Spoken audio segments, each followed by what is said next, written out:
I met a mother sitting in a small apartment that still looked like her son lived there. His shoes were by the door. His jacket hung on the back of a chair. He was 22 when he died. Not homeless. Not violent. Not what people imagine when they picture an addict. He injured his knee playing sports, got prescribed painkillers, and never fully escaped them. She told me she still waits to hear his footsteps at night, even though she knows they'll never come. People think this couldn't happen to their family, she said. I thought that too. That's the lie this crisis feeds on, the belief that it only happens to other people.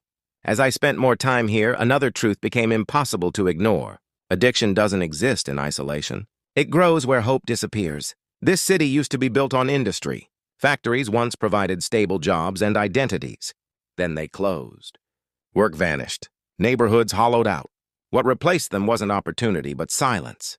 Generations grew up watching dreams collapse, learning early that effort doesn't always lead to reward. Mental health care here is limited, expensive, and often out of reach. Therapy requires money, time, stability.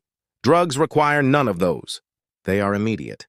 They numb pain without asking questions. For many people I spoke to, drugs were not about feeling good. They were about feeling less. Law enforcement is overwhelmed.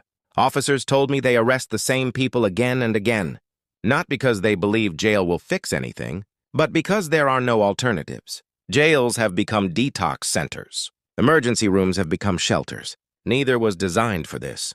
Hospitals are full. Rehab centers have waiting lists measured in months. And addiction does not wait. Some people blame the users. Some blame the dealers. Some blame the city.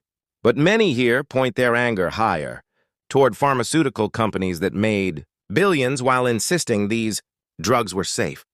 For years, risks were downplayed, prescriptions encouraged, and warnings ignored. Lawsuits came later. Settlements followed. But you cannot undo addiction with legal agreements. You cannot resurrect the dead with money. What surprised me most was not the darkness, but the people still fighting against it. Outreach workers walk these streets every night, handing out clean needles, food, and Narcan. Critics say they enable drug use. The workers disagree. They say you cannot help someone recover if they are dead. They know the people here by name. They know their stories. They attend their funerals. And still, they come back the next night. I met someone who survived. Multiple overdoses, years of homelessness, jail time. He told me recovery didn't begin when he hit rock bottom. It began when someone finally treated him like a human being instead of a problem. Compassion, not punishment, was the turning point.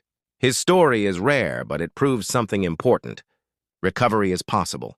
It's just not easy.